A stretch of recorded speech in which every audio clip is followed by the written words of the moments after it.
Mesdames, Messieurs, bonsoir et bienvenue à vous. Voici les titres de ce journal. La ferblanterie consiste à fabriquer ou vendre des outils ou ustensiles en fer blanc souvent ménagers. On ira dans un instant à la découverte de l'un des métiers les plus vieux au monde. On célèbre aujourd'hui la journée mondiale de l'épargne. Nous sommes le 31 octobre, une journée qui met en avant l'importance d'économiser de l'argent pour s'assurer un meilleur niveau de vie et de faire sécuriser l'économie. Enfin, la gestion des ressources humaines n'est souvent pas une chose aisée alors que la performance du personnel dépend souvent de la qualité du chef d'entreprise. Il importe de savoir conduire ses employés.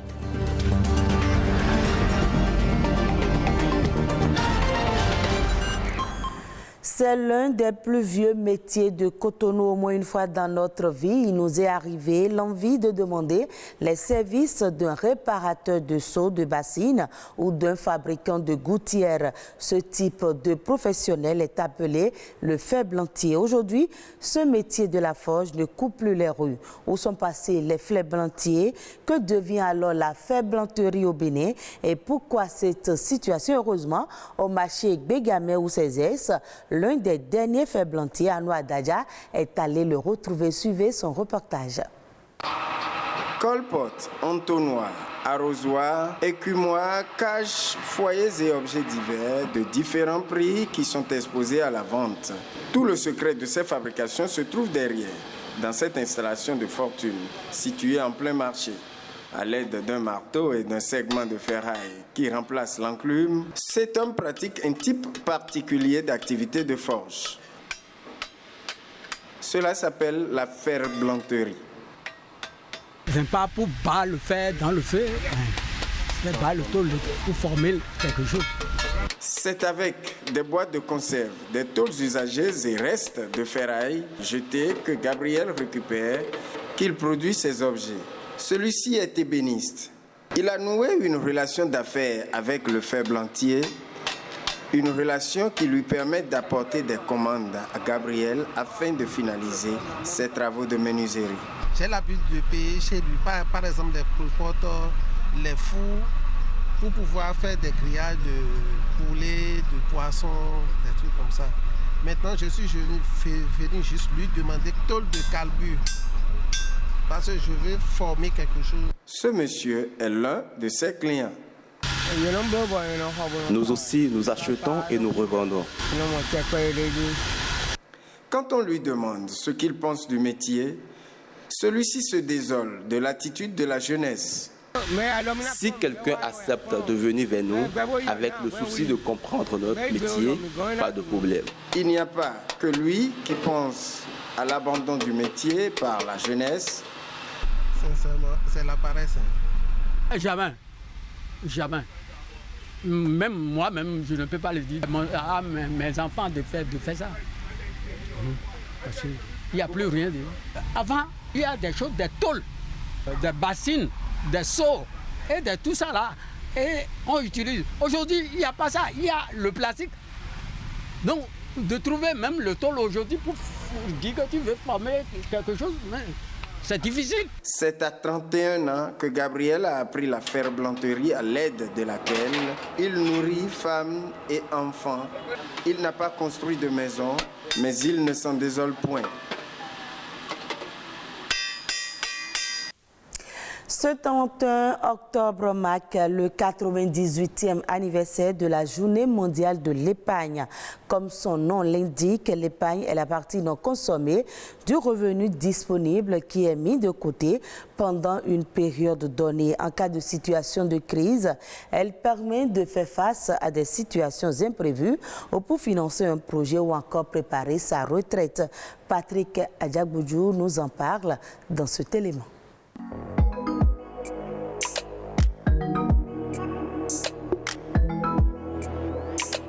Nombreuses sont ces personnes qui renoncent chaque jour à certaines consommations immédiates et épargnent une partie de leurs revenus pour acquérir dans le futur une voiture, un logement, une parcelle et la liste n'est pas exhaustive. L'épargne est une action volontaire en vue de réaliser des projets futurs. Les économistes la considèrent comme une consommation différée dans le temps. De nos jours, les économies s'épuisent du fait des besoins qui s'augmentent au quotidien et les salaires ne suffisent parfois plus à couvrir toutes les dépenses minimum. L'épargne apparaît non seulement comme un moyen efficace pour parer aux imprévus, mais elle sert aussi à plusieurs autres fins, à savoir se prémunir contre les risques potentiels et les aléas de la vie comme le chômage et les maladies, acquérir des titres et des actions en espérant les revendre à la hausse et obtenir une plus-value. Il est aujourd'hui facile de distinguer plusieurs types d'épargne. L'épargne immobilière, l'épargne liquide et l'épargne financière de moyen et de long terme. La Journée mondiale de l'épargne met en avant l'importance d'économiser de l'argent pour s'assurer un meilleur niveau de vie. Mais aujourd'hui, l'on ne saurait parler de l'épargne sans associer les institutions financières ou les systèmes financiers décentralisés, puisque ce sont elles qui aident les populations à épargner en liquide et en nature la partie de leurs revenus qui n'est pas destinée immédiatement à la consommation. Oui, l'épargne permet de préparer un événement comme le mariage, prévoir l'arrivée d'un nouveau-né, acheter une maison, faire un investissement immobilier ou mobilier, anticiper un voyage, faire de nouvelles études ou encore s'acheter un objet qui nous fait rêver. Parlons à présent de la gestion des entreprises qui constitue un véritable casse-tête pour beaucoup de chefs d'entreprise. Selon certains spécialistes en gestion d'entreprise, la performance du personnel dépendrait des qualités de leur coach. Comment donc gérer ses employés pour favoriser l'essor de son entreprise? Alex Balogun, consultant en gestion d'entreprise, nous éclaire. Un leader, c'est quelqu'un qui doit être capable de gérer lui-même d'abord ses émotions, gérer d'abord son caractère, parce que tu diriges par exemple. Le leader doit pouvoir se gérer et maintenant il sera facile pour lui de gérer aussi son personnel ou de gérer ses collaborateurs. Un chef d'entreprise, c'est une personne qui a une vision et qui met ses visions en objectif. Objectif à long terme et objectif à court terme. Qui communique à son personnel pour dire voilà là où nous allons. Si le chef d'entreprise ne voit pas loin, comment est-ce que les employés peuvent voir loin? Vous devez comprendre que les collaborateurs, pour qu'ils puissent donner leur meilleur, il faut des systèmes en place. Un, c'est d'abord les fiches de poste. Donner à chaque personne ce que vous attendez de la personne. Le cahier de charge bien défini. J'attends de toi telle chose et telle chose de façon claire. La deuxième chose après la fiche de poste aussi, c'est un système d'évaluation mensuelle. Le personnel doit être évalué à la fin du mois. On doit savoir est-ce qu'il a atteint les objectifs, est-ce qu'il a réalisé ce qu'on attend de lui. Si vous n'avez pas un système d'évaluation, vous allez mal gérer vos personnels. Parce que le système d'évaluation permet au personnel ou aux collaborateurs de savoir j'ai mal travaillé, je n'ai pas bien travaillé ce mois, je n'ai pas eu la note qu'il faut. Et une autre chose aussi, c'est que vous devez avoir une vision claire. Une vision à long terme, une vision qui inspire les collaborateurs. Et il ne faut pas juste donner des ordres aux gens, donner des instructions. Toi, fais ça, toi, fais ça. Le chef d'entreprise aussi doit comprendre que le langage est capital. Il y a des choses qu'on ne peut pas dire. Il y a des choses qu'on veut dire aussi, qu'on doit savoir comment le dire. L'objectif, ce n'est pas s'exprimer. L'objectif, c'est atteindre un résultat. Donc, il ne faut pas dire, je dis ça parce que je suis l'employeur. Vous n'êtes pas l'employeur. Vous êtes aussi employé par l'entreprise. L'entreprise est l'employeur de tout le monde. Celui qui est le promoteur ou le chef d'entreprise, il est aussi employé.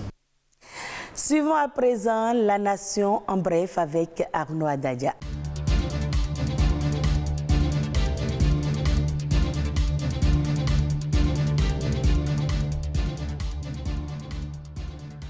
Rentrée judiciaire 2022-2023 à la Cour suprême. C'était ce week-end. Une rentrée présidée par la vice-présidente de la République du Bénin, Mariam Chabi Talata Zimé, et devant un parterre de personnalités dans le corps diplomatique. Elle est placée sous le signe de la rapidité dans les décisions de justice, ce qui signifie le terme « le temps de la justice ».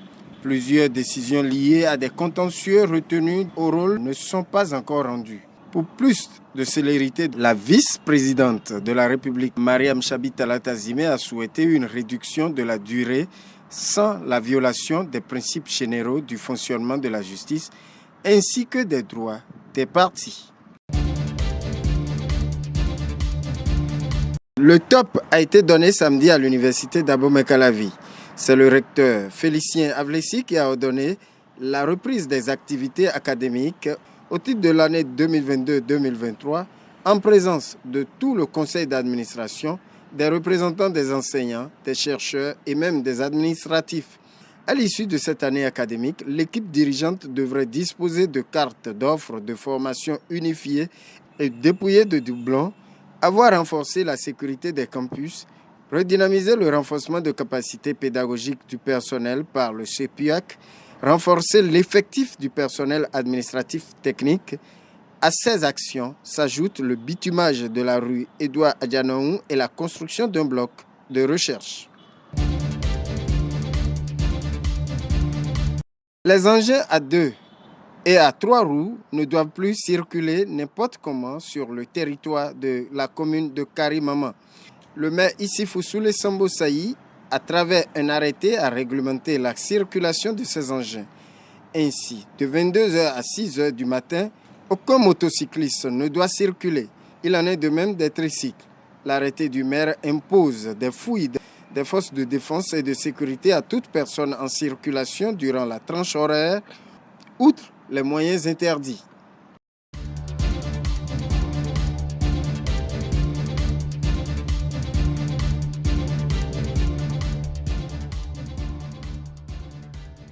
Hors du Bénin, la production de café était une culture pratiquement inconnue jusqu'à récemment au Mozambique.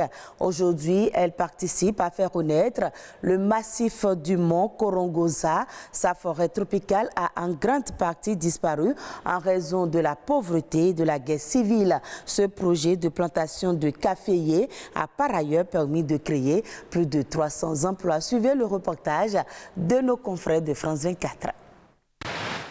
Le café ne réveillerait pas que les hommes. Ces plans semblent ramener à la vie cette forêt tropicale au cœur du Mozambique. Pendant des décennies, des combattants étaient retranchés dans cette réserve de Gorongosa. Ils abattaient des arbres pour faire pousser leur culture de subsistance, sans forcément réaliser qu'ils asséchaient la terre. Avant, la situation politique ici était très difficile. On ne pouvait pas travailler parce que les combattants du Frélimo et de la Renamo s'affrontaient ici.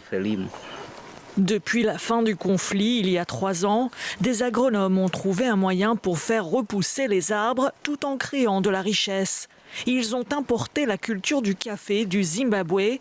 Et puisque ces plants ont besoin d'ombre, les habitants plantent des arbres tout autour. Nous incitons les communautés à participer à la reforestation en leur fournissant un revenu additionnel.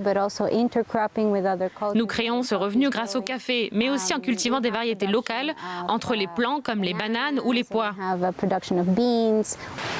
Des cultures essentielles alors que les prix des aliments de base grimpent, notamment en raison de la guerre en Ukraine. Le café, lui, est exporté avec grand succès, ce qui rapporte des revenus bienvenus aux habitants de la région. Et ce sera tout pour ce journal. Retrouvez cette session d'information sur le site de l'ORTB, www.ortb.bj. Merci de nous avoir suivis.